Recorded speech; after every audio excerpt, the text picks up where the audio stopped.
So finally, I got myself a enforcer. I have been waiting for the market price to go down. They used to be like 20 billion, now they're 2.4 billion on average, which I would say is definitely a reasonable price. Well, more reasonable than 20 billion at least. And when I got this ship, I noticed that they have changed the hull a little bit. They added the dead insignia, and if you look carefully, you would actually see some inscriptions on the hull. I love the added details, and this is probably the most powerful faction cruiser. Well, not exactly the most powerful, but definitely the most multi-purpose ship in the game. I got this thing primarily for solo and primarily for null space. And I have been working on the build, kind of torn between three things. A long-range build with missiles, long-range build with cannons, which I have installed at the moment, and a close-range brawler build with autocannons. I think I might switch this into a active armor tank at one point, because when I did test out the ship a couple of weeks ago, it was absolutely wicked with the active armor tank and was capacitor stable. So that's the thing that I planned for the enforcer. Probably going to be a missile build, although again not really sure if I should go close range with torpedoes or long range with the normal missile launchers. We'll definitely have the cloaking device in any case. The cloaking device is very useful for null space, especially for what I'm doing, and might even use the defense mode or even the repair mode. We do have a lot of options when it comes to the repair special modes on this ship, but so far I was really happy with this ship, and I'm just not really entirely sure what build I should be using primarily on the enforcer. The DPS is good, the tank is good, but I still am torn between the two. But in any case, let's go and have some fun with the enforcer. As I mentioned before, I primarily wanted to use this ship for solo PvP and will be using it for solo PvP, but we do have a Dominix tackled, and it just so happens that we have been close by. A little roaming null is not going to hurt, I guess. And honestly, a cruiser fleet is ridiculously fun. Not exactly the purpose I wanted, not exactly the thing I wanted to do with this ship, but you know, I am not going to complain. And oh, we do have some traffic here. Okay, that's interesting. Now, is the Dominix going to have any support? That's the question. Well, one way to find out. Now, the good thing about the enforcer is it can act like the Stratus basically. There is no lock-on delay when you decloak. So you can scout in, warp in, cloak, see what's happening, and then decide what you want to do. So I did cloak. I have the close range build. That's the original first build I'd actually made for the ship, and didn't end up liking it because yeah, that's a Dominix too, with some very nasty drones. And we all know that the bombarding plant is a bit broken, and that's why I personally prefer long range now, especially against those drone bots.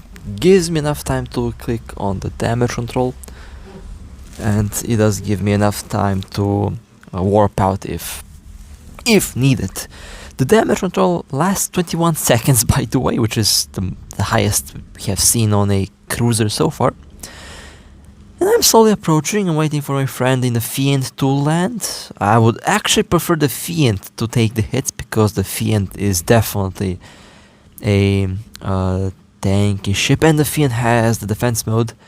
Obviously the Fiend will be a tanky build. I'm not a tanky build, so I would rather have the Fiend take the hits from the drones than this thing to take hits. because I have only one extender and a damage control. Those drones are very slow though. I think they're very slow. I could be able to speed tank the drones actually. Okay, Fiend is now close. The Dominix is trying to warp off, but they have been pointed, so that's not going to work. And time to go in. I have a 17 kilometer orbit, which is, I would say, good. 3 scramblers and a web, which is really good for this ship, to be honest. The Dominix started to lock me on, but you can do something very funny with this ship. You can do the blink tactic if you have dampeners. One of the things that I want to do, I want to try out with the Enforcer. I really want to see if you are able to do the blink tactic. I think you were able to do that with this ship. We're under attack. With an afterburner, of course, and with dampeners. Okay, the Dominix is in hull. There is 3 other ships in system, but they don't seem to be warping in, which is interesting. I actually expected the Dominix to have support, but I guess that's not happening. Okay, the Dominix has been destroyed. That was a very good catch, and did seem like a expensive Dominix, especially since we saw those offense drones.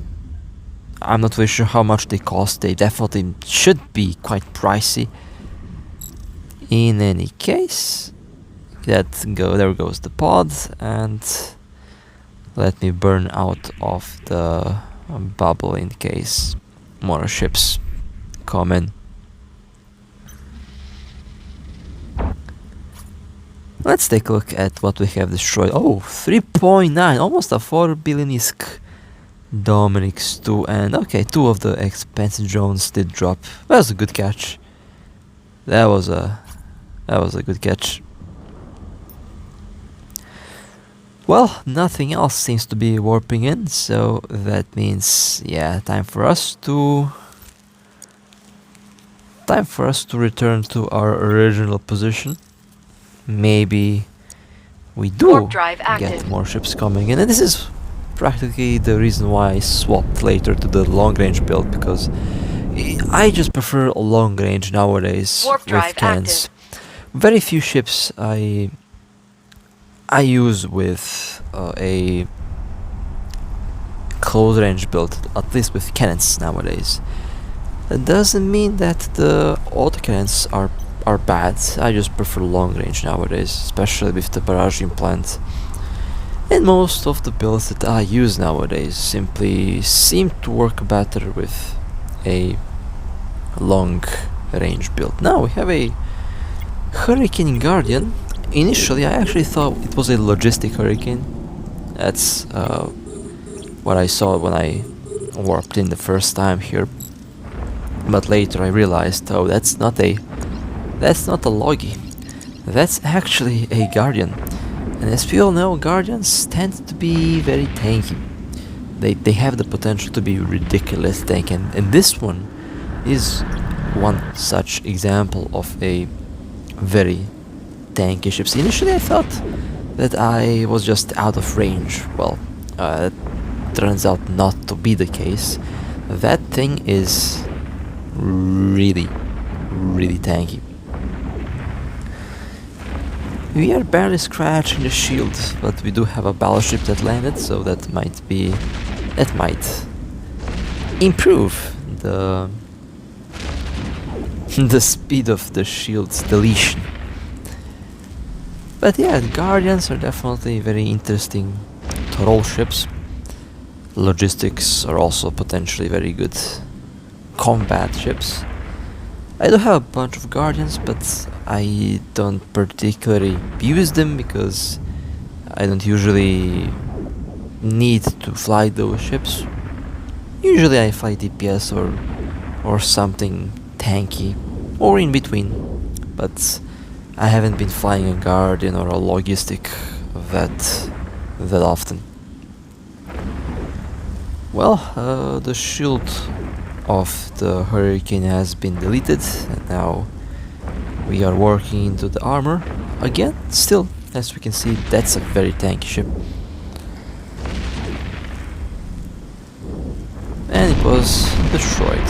Beautiful. Okay. I am actually very interested to see what the build on that ship was, because that was tanky. That was really tanky.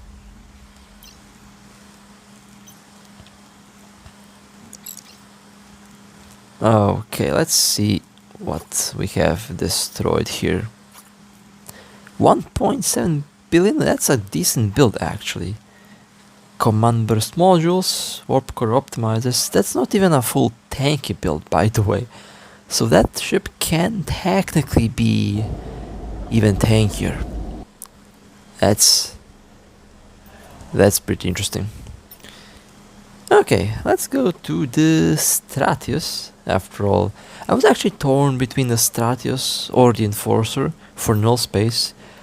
Both are one of my favorites. I would still say Stratius might be a bit more broken because of the bombard tactic implant, but I found myself enjoying the Enforcer a little bit more lately because it is a new ship and it works in a slightly different way from the Stratius. The idea behind the cloak and the delay and stuff is the same as with the Stratius, but the Enforcer is a little bit different. Definitely has more tank and definitely allows you to do a lot more things with it, and that's why I enjoyed the Enforcer a little bit more, and that's why I basically picked the Enforcer. It allows me to build the ship for any scenario that I can imagine, and I did bring a bunch of different builds to the cargo hold of the Enforcer, so I could swap the build every time I need to. I think I'll swap to the tank next time, but we will see. Now what do we have here? Oh, we don't have anything. Okay. Should be a battle cruiser, but there is no battle cruiser in the mission. So that means two things. Someone scanned, which I don't think anyone scanned, to be honest, but could be someone passing by and scanning and notifying them. Option 2, they recognized me and they docked. Option 3, they were running out of shield. Oh, never mind. Well, okay. They were back right in my optimal.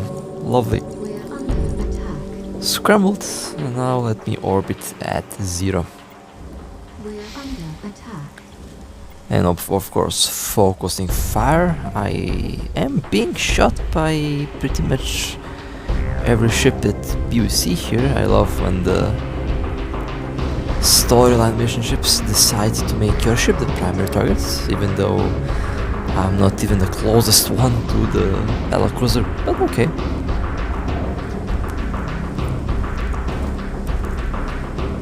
The battlecruiser is now in hull. Will not take too long. Although my shield is also getting torn to shreds there. Let me loot and let's warp out.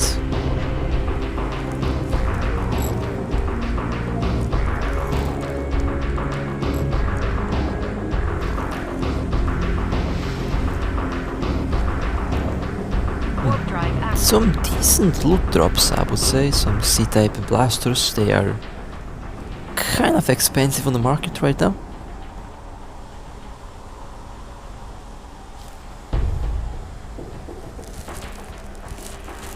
I also realized my shield almost got deleted.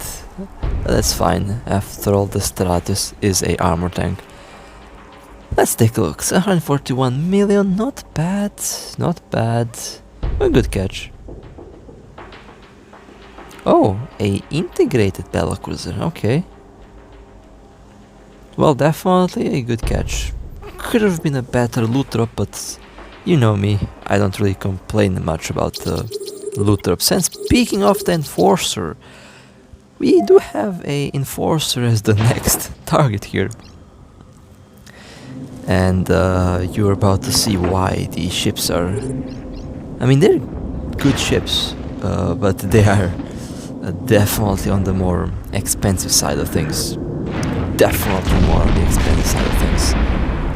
And there goes the Enforcer. I was flying the Hyperion bomber. 14.3 billion. Ouch. Looks like a PvE build. A armor tanked PvE build. Kind of not a bad build actually. For PvE at least, it's not a bad build. But that's not exactly the build that I would personally use. Oh, look, a Nereus. Okay, let me see if I'm able to decloak the Nereus. That would be pretty funny if I managed to decloak the Nereus. Oh, I actually did. Beautiful. Successful decloak. Let's light the Nereus on fire. Could potentially drop something useful or expensive, you never know. And the Nereus has been destroyed. Perfect. Let's see the inside of the pod. Oh, well, it's empty now anyway. Let's take a look at what we have destroyed. A 1 billion Nereus. They did carry a lot of planetary materials. It's fine though. I actually expected something else, but I'm not going to complain. Even that's going to be enough. So, I think I did make this joke before as well, but I'm still probably the only player in the game who actually uses a Imicus high mobility for combat. I firmly believe that I'm the only one who has kill marks on a Imicus high mobility. I don't know how many I have on this thing, like 10, 11. Warp drive active. But probably the only one who actually uses this thing for this purpose. And I find that pretty funny. If I do see more combat Imicus high mobilities, that's gonna be pretty funny as well. But I primarily use this ship for just to have some fun, because it's honestly hilarious to have a Imicus blow stuff up, and especially the Imicus high mobility, because these ships are definitely not on the rare side, but I've never seen a expensive Imicus high mobility ever. I've been playing the game for 5 years and I've never seen one of these ships break like 20 million ISK price. I've never seen a expensive kill melon of these ships. And I find that pretty funny, so I decided to fly them. Not for that particular reason, but I still enjoy doing something stupid and funny as this, because honestly it is funny. One day, when I get my alt up and running again on a different device, I will hunt Covetor 2s with Imicus high mobility ships. And yeah, some of them can be a couple billion ISK worth. And yes, I do plan to yeet a couple billion ISK ships with some Imicus high mobility frigates. Warp And drive active. there we go, 12 kill marks. Okay, 12. Now I saw the kill marks where they're located at. And of course, it's a venture, not an expensive one, obviously, but still. Imicus high mobility for combat. Yeah. It is so weird and so dumb and so funny at the same time. And I love it. What's the other weird ship that I need to fly? I forgot, but might even start to use transport ships for PvP. Like the Undocking. Tyra, the battle bus, similar ships to that. And let's go to the next target. We have a Corax Destroyer. Lovely. Warp drive active. I do have the Thrasher fleet for this particular reason. So, you know, sometimes these destroyers can actually be quite expensive. I still need to buy the new destroyers. I'm well aware that I did not try them out. But basically waiting for the special module to be released to make them modular. They are supposedly modular, Warp drive but active. they haven't received the modules that should make them modular, I guess, which is kind of weird. They are in the same position as the Dominix Navy was a couple months ago, because the Dominix Navy was supposed to get a special module on its own, which it did get, Warp drive but active. it wasn't a special module for the Dominix Navy. It was basically a universal module for the navies and for the strikers. So we might see something similar on those destroyers as well. But in any case, it seems like this Corax is docked. They did smell that something was up, and that's We're fine. Warp drive active. Sometimes you catch ships, sometimes you don't. But in any case, that would be it for today. Hope you guys enjoyed this little run, and definitely more in the future. Definitely looking forward to fly the Enforcer a lot more. But with that being said, hope you guys enjoyed. If you would like to support me, feel free to like and subscribe. And with that being said, stay safe, fly safe, and as always, I'll see you next time.